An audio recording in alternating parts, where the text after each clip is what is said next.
সাহিত্যিক নারায়ণ সান্যাল রচিত উপন্যাস বিশ্বাসঘাতক পর্ব ২১ কেন ৬ ক্লাউস ফুক্স আর সস্ত্রীক প্রফেসর কার্ল গ্রীষ্মাবকাশ কাটাতে এলেন পারিতে। হঠাৎই এ সিদ্ধান্ত। প্রস্তাবটা প্রথমে তুলেছিলেন প্রফেসর কার্ল অন্যভাবে। কি একটা প্রয়োজনে তাকে দিন ৩-৪-এর জন্য পারিতে যেতে হবে। কারণটা কি তা উনি খুলে বলেননি। তবে রোনাটা তখন হঠাৎ বলে বসে, তাহলে আমরাও কেন যাই না সঙ্গে? ক্লাউজের নতুন গাড়িটার একটা পরখ হয়ে যাবে। কি বলো ক্লাউজ? ক্লাউজ তার পুরনো গাড়িটা বেচে সম্প্রতি একটা ভালো সিডেন বডি গাড়ি কিনেছে। সেটা নিয়ে পারি ভ্রমণে যেতে তার আদৌ আপত্তি নেই, আগ্রহ আছে। সেসব কথা নয়। ও ভাবছিল হঠাৎ রোনাটার এ মত পরিবর্তনের কারণটা কি। ইতিপূর্বে সে তো একদিন অন্তিম ফতোয়া জারি করে বসে আছে, ক্লাউস তাদের বাড়িতে একেবারে না এলেই ভালো হয়। মোট কথা ব্যবস্থা হলো। সব কিছু আয়োজন করলেন প্রফেসর কার্ল। পারিতে হোটেলের ঘর বুক করলেন তিনিই। তারপর একদিন ওরা রওনা হয়ে পড়লেন গাড়ি নিয়ে, লন্ডন থেকে পারি। ওরা এসে উঠলেন পিগেল অঞ্চলে হোটেল ইন্টারন্যাশনালে। প্রকাণ্ড হোটেল, ব্যবস্থাপনা ভালো। প্রফেসর আগেভাগেই দুখানি ঘর বুক করেছেন ৭ তলায়। রুম নাম্বার 7-8 এবং 7-9 দুটোই দ্বৈত শয্যার। ক্লাউজের পক্ষে এত বড় কামরার প্রয়োজন ছিল না, কিন্তু পাশাপাশি থাকা যাবে এই মনে করে প্রফেসর ওই ব্যবস্থা করেছিলেন। 729-এ উঠলেন সস্ত্রীক কার্ল আর 728-এ একা ফুক্স। পারিতে পৌঁছেই কিন্তু অতি ব্যস্ত হয়ে পড়লেন প্রফেসর কার্ল। দিনপঞ্জিকায় অ্যাপয়েন্টমেন্ট তার ঠাসা, বেরোনোর সময় নেই আদৌ। রোনাটা অভিযোগ করলে বলেন, আমি তো আগেই বলেছিলাম আমি বেড়াতে আসছি না, কাজে আসছি। তা তোমার অসুবিধা কি আছে? ঘোরো না যত খুশি, ক্লাউজ তো আছে সঙ্গ দিতে। অগত্যা ক্লাউজকেই ঘুরতে হচ্ছে। Louvre museum, Arc de Triomphe, Eiffel tower, Notre Dame. ভালোই লাগছিল ফুক্সের। দুজনের মধ্যে কোনো চুক্তি হয়নি, কিন্তু সেই প্রসঙ্গটা কেউই আর উত্থাপন করেনি। বন্ধুত্বের সম্পর্কেই আনন্দ করে ঘুরে বেড়াচ্ছে। সন্ধ্যায় নৌকাযোগে সেইনে বেড়াচ্ছে, রাস্তার ধারে খোলা রেস্তোরাঁয় আহারাদি সেরে হোটেলে ফিরছে রাত করে। পুরনো দিনগুলোর কথা মনে পড়ে যায় ক্লাউজের, তার যৌবনের দিনগুলোর কথা। সেই যখন সে ছিল রোনাটার বাবার আশ্রয়ে। তখনও এমনিভাবে ওরা দুজনে বেড়াতে যেত। ও ছাড়া আর কারো সঙ্গে ডেটিং করতো না রোনাটা। তাহলেও মেয়েটা ছিল অত্যন্ত সাবধানী, রক্ষণশীল। বেশি দূর অগ্রসর হতে দেয়নি কখনো তাকে।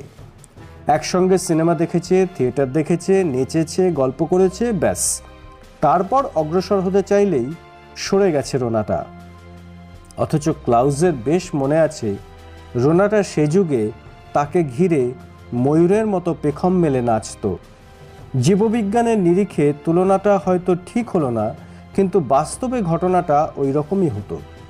সে আমলে রোনাটার প্রসাধন, সাজসজ্জা, অঙ্গভঙ্গি, বাকচাতুর্য সব কিছুই ছিল ওই তরুণ ছাত্রটির মনোহরণের উদ্দেশ্যে। একদিনের ঘটনা ওর বিশেষ করে মনে পড়ে। সেই একটি দিনই ও উদ্দাম হয়ে উঠেছিল। তখনও রোনাটার বাবা বেঁচে। সে রাত্রে লন্ডনে বিখ্যাত ওল্ড ভিক গ্রুপের রোমিও জুলিয়েট হচ্ছে। ক্লাউজ দুখানা টিকিট কেটে এনেছিল। রোনাটা একমাত্র তার সঙ্গে তখন ডেটিং করছে, ওর বাবা জানেন সে কথা। অনুষ্ঠান দেখে যখন ফিরে এলো, তখন শহরতলিতে নিশুতি রাত। বাড়ির সবাই শুয়ে পড়েছে। দ্বিতল বাড়ি, একতলায় ক্লাউজের শোয়ার ঘর। ভাই বোনদের নিয়ে রোনাটা থাকতো দ্বিতলে। সদর দরজায় ডুপ্লিকেট চাবি থাকতো ওদের কাছে। আহারাদি সেরে এসেছিল ওরা। ওকে শুভরাত্রি জানিয়ে রোনাটা যখন দ্বিতলে উঠে যাচ্ছে, তখন হঠাৎ গ্লাভস সমেত ওর হাতটা চেপে ধরেছিল ফুক্স। রোনাটা প্রথমে বুঝতে পারেনি, বলেছিল কি? ফুক্সের রক্তে তখন তুফান জেগেছে, কোনো কথা বলেনি সে। জোর করে ওকে টেনে নিয়েছিল নিজের বুকে। প্রথমটা বিস্ময়, তারপরে শিউরে উঠেছিল রোনাটা। দুহাতে ওকে ঠেলে সরিয়ে দিতে চেয়েছিল, বাধা দিয়েছিল। ফুক্স সে বাধা মানেনি, জোর করে চেপে ধরেছিল ওর পায়রার মতন নরম বুক নিজের পেশিবহুল কবাট বক্ষে। কি যেন বলতে চেয়েছিল রোনাটা, পারেনি। ফুক্সের উন্মুক্ত ওষ্ঠা ধরে সে প্রতিবাদের ভাষাটা হারিয়ে গিয়েছিল। অদ্ভুত একটা অনুভূতি, আজও ভোলেনি সে কথা। কখন অজান্তে রোনাটার প্রতিবাদ উদ্যত বাহুজোড়া ওকে সবলে আলিঙ্গন করে ধরেছিল। সেই ওকে প্রথম চুম্বন করে এবং সেই শেষ। এর চেয়ে আরেকটি পদও তাকে অগ্রসর হতে দেয়নি মেয়েটি। পরে এ নিয়ে আলোচনাও হয়েছে। ক্লাউস বলেছিল, ইচ্ছের বিরুদ্ধে নিশ্চয়ই নয়, তাহলে তুমি আমাকে জড়িয়ে ধরেছিলে কেন? রোনাটা দুহাতে মুখ ঢেকে বলতো, প্লিজ ক্লাউস, ও প্রসঙ্গ তুললে আমি তোমার সামনে আর আসবো না। আশ্চর্য লাজুক মেয়েটা। না, লাজুক নয়, রক্ষণশীল। ও কিন্তু মধ্যযুগের মেয়ে নয়, চার্চের নান নয়, কলেজে পড়া আধুনিকা। তার সহপাঠিনীরা ডেটিং করতে গিয়ে সপ্তপদীর কয় পা অগ্রসর হতো সে কথা নিশ্চয়ই জানা ছিল তার। কিন্তু ধর্মের এক ভূত চেপে বসেছিল রোনাটার ঘাড়ে।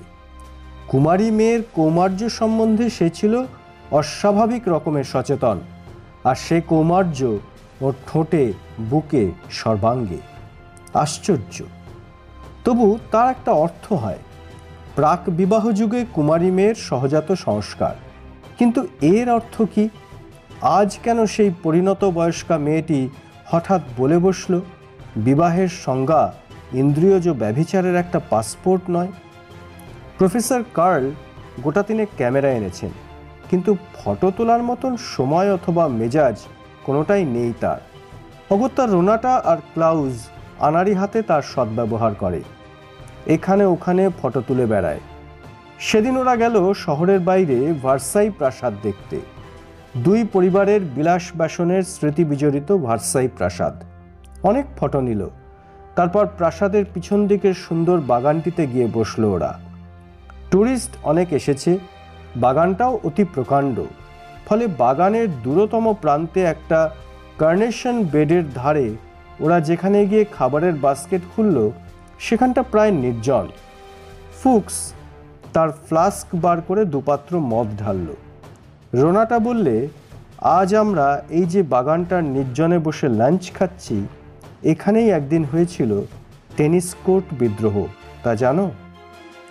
টেনিস কোর্ট বিদ্রোহটা কি? তুমি কি নিউক্লিয়ার ফিজিক্স ছাড়া আর কিছুই পড়নি? ফরাসি বিপ্লবের ইতিহাস? না, অত সময় আমার নেই। তবেও প্রসঙ্গ থাক। গোটা ফরাসি বিপ্লবের ইতিহাস শোনাবার মতো মেজাজ আমার নেই। তবে থাক। দুজনে কিছুক্ষণ নীরবে পানাহার করতে থাকে। তারপর ফুক্স বলে, আচ্ছা সত্যি করে বলো তো রোনাটা, তুমি কি চাও? আমি ইস্ট জার্মানিতে চাকরি নিয়ে গেলে তুমি খুশি হও, না ববকে নিয়ে এসে এখানেই যদি রাখি? রোনাটা মিষ্টি হাসে, বলে, কি মনে হয়? কি জানি, ঠিক বুঝতে পারি না। এক এক সময় মনে হয় আমি তোমার চোখের আড়ালে চলে গেলেই শান্তি পাবে তুমি। নিজের গুরুত্বটা বড় বেশি করে দেখছো না? তুমি তো বললে সেদিন, সে তো রাগের মাথায়। তবে মনের কথাটা কি? এতদিনেও যদি না বুঝে থাকো তবে আর বুঝে কাজ নেই। কিন্তু স্পষ্ট করে না বললে কেমন করে আমি সিদ্ধান্ত নেব ও চাকরি নেব কি না? ম্লান হাসল রোনাটা, বললে, আমার ইচ্ছার সঙ্গে তোমার সিদ্ধান্ত নেবার কি সম্পর্ক? আমাকে খুশি করতেই কি সারা জীবন ধরে সিদ্ধান্ত নিয়েছো তুমি? না, তা নিইনি। তোমাকে প্রত্যাখ্যান করেছিলাম একদিন। সে কথা কিন্তু আমি মিন করিনি। ও কথা বরং থাক। তবে কি কথা আলোচনা করব? আজকের আবহাওয়া? না, অন্য কিছু। তবে তোমার কথা বলো। কি আমার কথা? তুমি আবার মা হচ্ছ না কেন?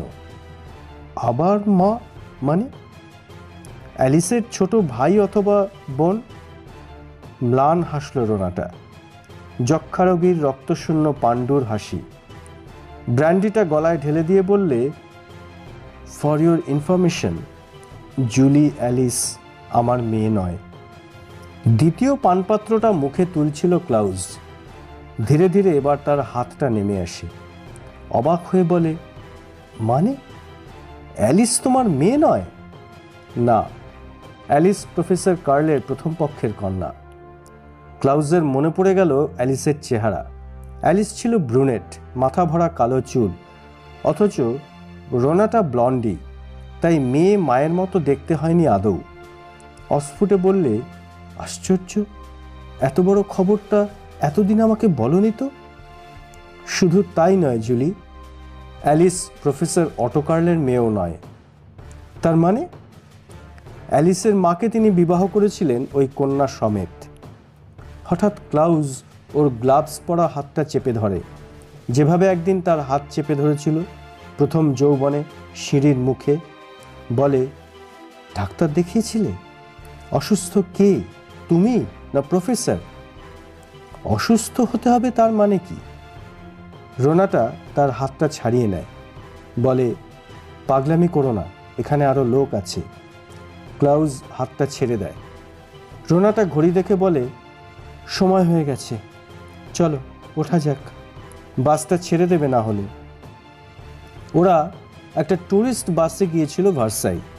প্রফেসর কার্ল ওর গাড়িটা ব্যবহার করছেন।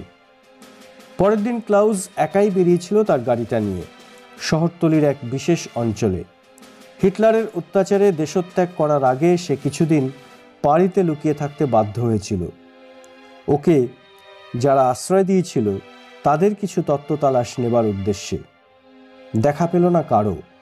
যুদ্ধের ডামাডোলে ও অঞ্চলের বাসিন্দারা তো ছাড়, গোটা ভূগোলটাই পাল্টে গেছে। সব অচেনা মানুষ। হোটেলে ফিরে এসে রিসেপশন কাউন্টারে নিজের ঘরের চাবিটা নিতে যাবে, হঠাৎ নিজের নামটা শুনে চমকে উঠল। ওর সামনেই কাউন্টারের দিকে মুখ করে এবং ওর দিকে পিছন ফিরে দাঁড়িয়েছিলেন এক বৃদ্ধ ভদ্রলোক। কাউন্টারের রিসেপশনিস্ট মেয়েটিকে তিনি বললেন, দেখুন তো ডক্টর ক্লাউজ ফুক্সের নামে কোনো চিঠি আছে রুম নাম্বার 728? মেয়েটি কাউন্টারের পিছনে পায়রার খোপের মতো একটা বাক্স থেকে বার করে আনলো একটা মোটা খাম। তখনই হস্তান্তরিত করলো না, কিন্তু বলল, আপনার চাবিটা প্লিজ। O certainly. বৃদ্ধ তার পকেট থেকে হোটেলের চাবিটা বার করে টেবিলে রাখলেন। মেয়েটি বললে, মাফ করবেন, এটা 729। বৃদ্ধ যেন চমকে ওঠেন, তারপর হু হু করে হেসে ওঠেন, বলেন, আমারই ভুল, প্রফেসর কার্লের ঘরের চাবিটা ভুল করে নিয়ে এসেছি। ওই 728 আর 729 আমি একসঙ্গেই বুক করেছি। মেয়েটি জবাব দেয় না, একটা রেজিস্টার খুলে কি যেন দেখে, তারপর সে নিশ্চিন্ত হয়ে হাসে। ফরাসি ভাষায় বলে, আপনারা মানে ইংরেজ অধ্যাপকরা সবাই একরকম। যান, আপনার বন্ধুর চাবিটা তাকে ফেরত দিয়ে আসুন। খাম আর চাবিটা তুলে নিয়ে সরে পড়লেন। ক্লাউজ এতক্ষণে চিনতে পারল তাকে। নিঃসন্দেহে তিনি প্রফেসর অটো কার্ল, যদি না তাঁর যমজ ভাই হন।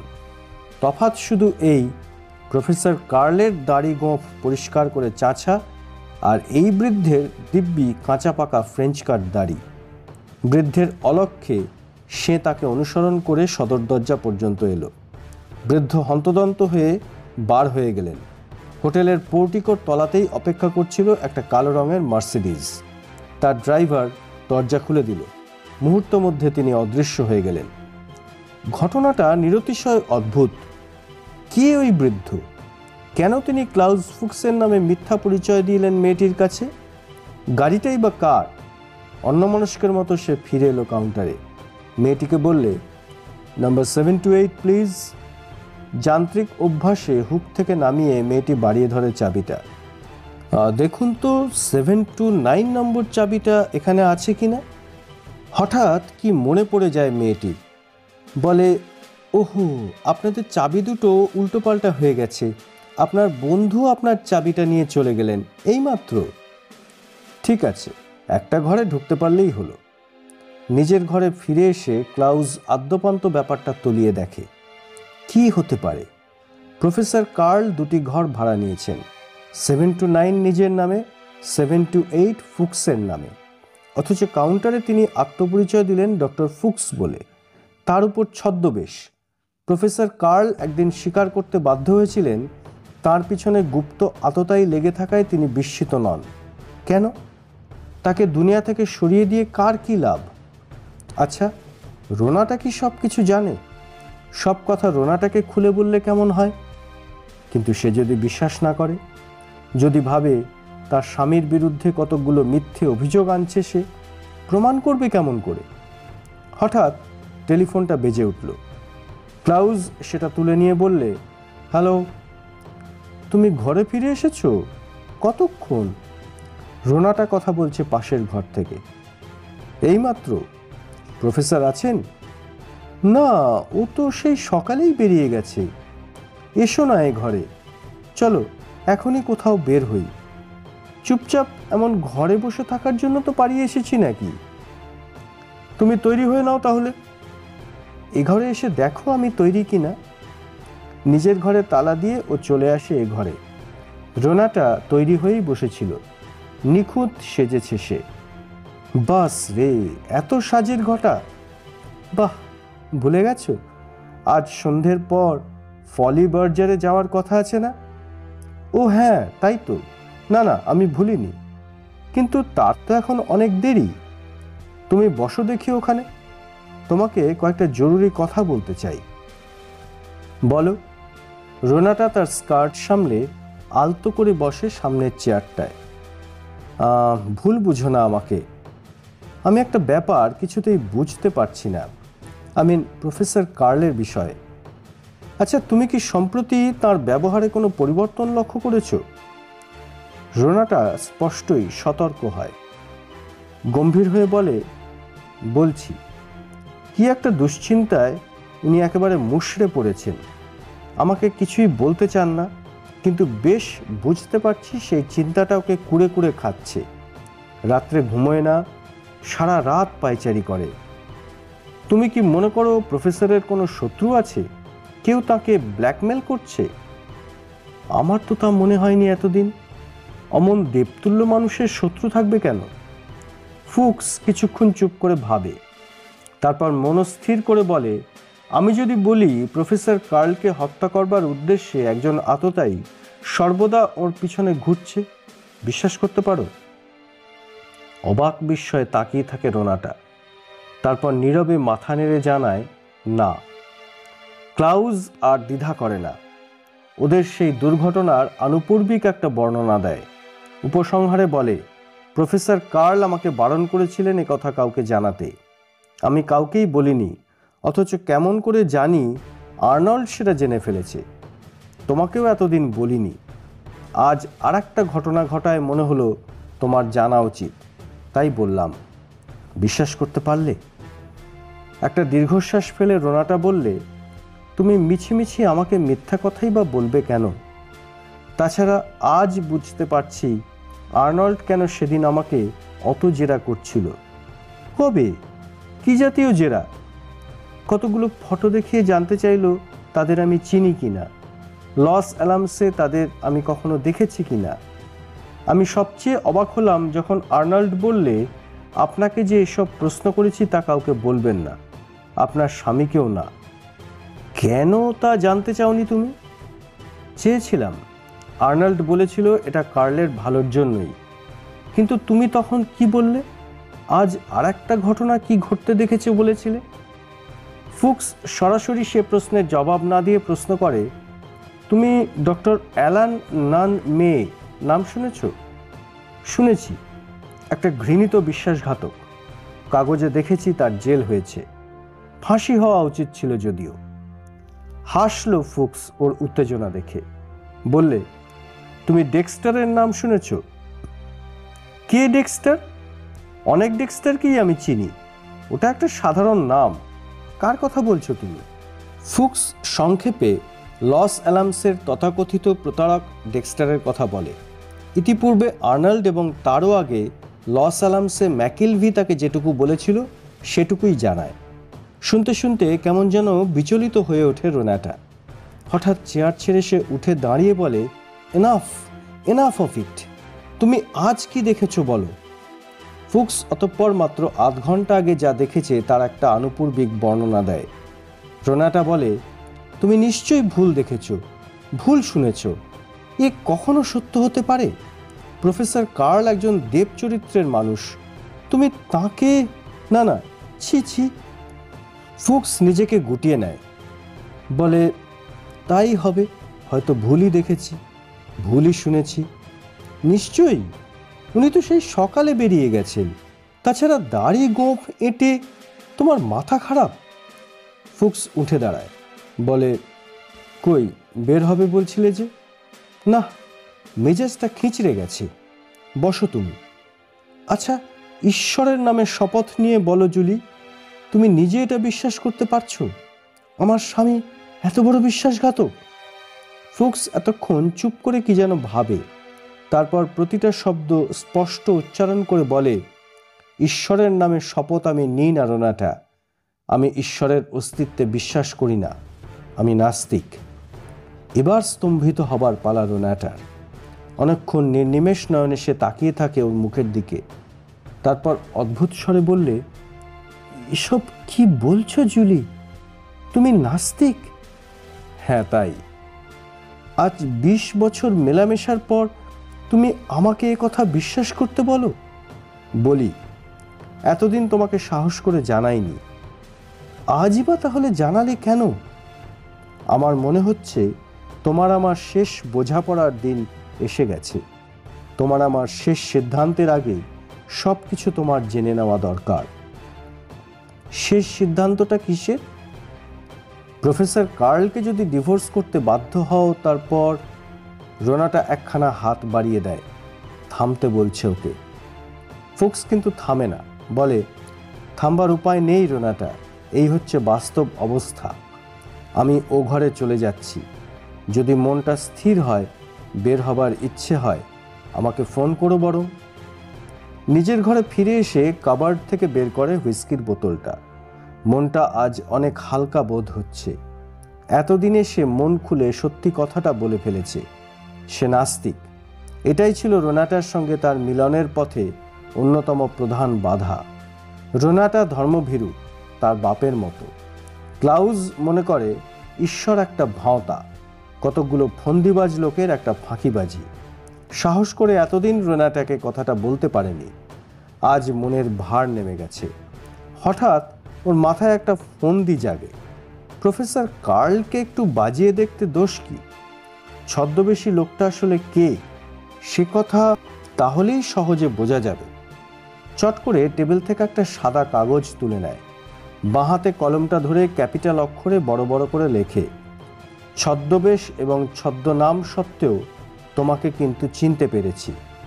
কাগজটা ভাঁজ করে একটা খামে বন্ধ করে, উপরে লেখে, ডক্টর ক্লাউজ ফুক্স, রুম নম্বর 728। তারপর ঘরে চাবি দিয়ে নেমে যায় নিচে। রিসেপশন কাউন্টারে এসে দেখে মেয়েটি চলে গেছে। তার বদলে অন্য একটি ছেলে বসে আছে। তার হাতে খামটা দেয়। যন্ত্রচালিতের মতো ছেলেটা পিছনের নম্বরই খোপে চিঠিখানা রেখে দেয়। ফুক্স আবার ফিরে আসে ওর ঘরে, বোতলটা টেনে নেয়, রেডিওটা খোলে, উৎকট জ্যাজ বাজছে কোথাও, বন্ধ করে দেয়। পাত্রটা হাতে উঠে গিয়ে দাঁড়ায় জানলার পাশে। নিচে প্রবহমানা পাড়ির সন্ধ্যা, গাড়ির ক্যারাভ্যান আর নিয়ন আলোর ঝলকানি। বারে পাবে স্ট্রিপটিজ নাচের আসরে নিচের তলার পাড়ি এতক্ষণে জমজমাট, আর ও একা ঘরে বসে মদ্যপান করছে। পাশের ঘরেও নিশ্চয়ই বসে আছে কাঠ হয়ে অধ্যাপকের সূচিবায়ুগ্রস্ত ধর্মপত্নী, স্বামীর সঙ্গে যার 22 বছর বয়সের ফারাক। ধূর্ত বলে উঠে পড়ে ক্লাউজ, ঢকঢক করে পাত্রের বাকি মদটুকু ঢেলে দেয় গলায়, হাতের উল্টো পিঠে মুখটা মুছে নেয়। তারপর ঘর বন্ধ করে চলে যায় আবার পাশের ঘরে। কিন্তু দ্বারের সামনে গিয়ে থমকে দাঁড়িয়ে পড়তে হলো। ঘরের ভিতর বচসা হচ্ছে, দাম্পত্য কলহ নিশ্চয়ই, অর্থাৎ অধ্যাপক মশাই ফিরে এসেছেন এতক্ষণে। কি কথা হচ্ছে বোঝা যাচ্ছে না, কিন্তু দুজনেই খুব উত্তেজিত। পায়ে পায়ে আবার ফিরে আসে নিজের ঘরে, আবার হুইস্কির বোতলটা টেনে নেয়।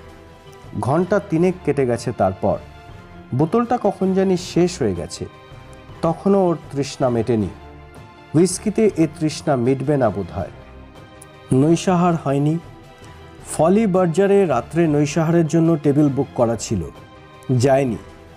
এখন কিন্তু খেতে যাবার মতো শারীরিক অবস্থাও আর নেই। রীতিমতো পা টলছে। জামাকাপড় ছেড়ে নৈশসজ্জা পরে নেয়। তারপর নীল বাতিটা জেলে আলো নিভিয়ে শুয়ে পড়ে। ঘুম আসে না কিছুতেই। অনেক পরে মনে হলো কে যেন দাঁড়ে সন্তর্পণে টোকা দিচ্ছে। ফুক্স বিরক্ত বোধ করে। ঘরের বাইরে সে বোর্ড টাঙিয়ে দিয়েছে, বিরক্ত করবেন না। তবু কে এলো জ্বালাতে? টলতে টলতে এসে দরজা খুলে দিয়েই চমকে ওঠে একেবারে। করিডোরে স্তিমিত আলোয় দাঁড়িয়ে আছে রোনাটা। সন্ধ্যার সেই সাজসজ্জা নেই তার অঙ্গে। পরেছে একটা নাইটি। অদ্ভুত বিচিত্র বর্ণের সেই ঢিলেঢালা পোশাকটা ধূসর রঙের সঙ্গে এসে মিশেছে কিছুটা সিঁদুরে লাল, কিছুটা বা হলুদ, কমলা অথবা নীল। এমন বর্ণসম্ভার সে কোথায় যেন দেখেছে। রামধনুর রঙে, প্রজাপতির পাখায়, সূর্যাস্তের বর্ণসম্ভারে, ঠিক মনে পড়ছে না। হুইস্কির একটা তরল পর্দা ওর স্মৃতিপথে যবনিকা সৃষ্টি করেছে। তুমি? নিঃশব্দে রোনাটা ঢুকে পড়ে ওর ঘরে। দরজাটা ঠেলে দেয়। Yale lock. তৎক্ষণাৎ তালাবন্ধ হয়ে গেল নিশ্চয়ই। ঘরটা ছিল আলো আঁধারি।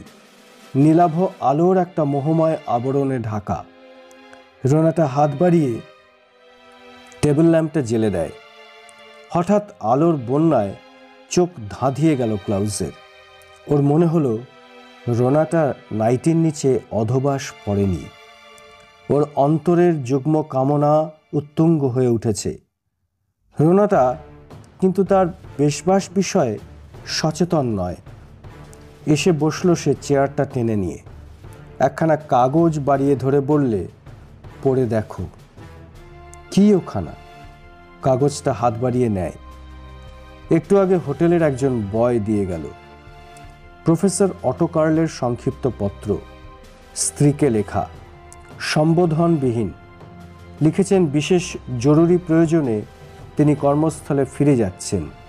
রোনাটা যেন ক্লাউজের সঙ্গে পরে সুবিধা মতো ফিরে আসে। ব্যাস, আর কিছু নয়। কি হতে পারে বলো তো? ফুক্স প্রশ্নটা এড়িয়ে বলে, ওর সঙ্গে আর দেখা হয়নি তোমার?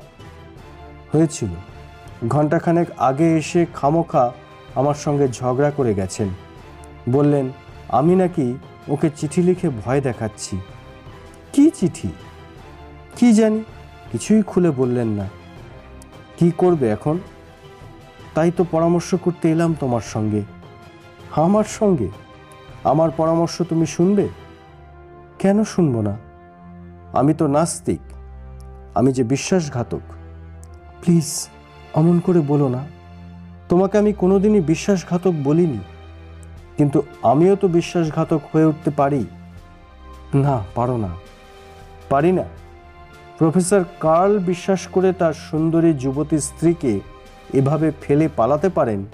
তুমি এমন নাইটি পরে অসংকোচে ব্যাচেলারের ঘরে আসতে পারো, আর আমি শুধু বর্বর হয়ে উঠতে পারি না?